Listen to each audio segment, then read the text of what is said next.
আল্লাহ তাআলা যদি দয়া করে আমাদেরকে মাফ না করে, আমাদের বাঁচার কোনো উপায় নাই। আপনি কি ভেবেছেন আপনার নামাজ দিয়ে আপনি জান্নাতে যাবেন?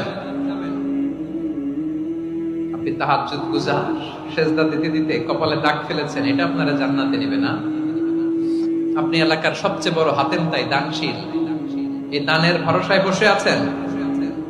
কশিন কালো আমাদের নামাজ, আমাদের রোজা, আমাদের ইবাদত, এগুলোকে মিজানের পাল্লায় উঠালে কোনো ওজনই হবে না। তবে আমাদের একটা কৌশল জানা আছে, আমরা আল্লাহর রহমতের ভিখারি।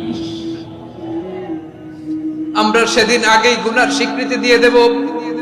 আমরা বলবো, আল্লাহ তুমি প্রশ্ন করার আগে তোমার একটা কথা বলি, আমারে কিছু জিজ্ঞেস করো না, আমি সব করেছি।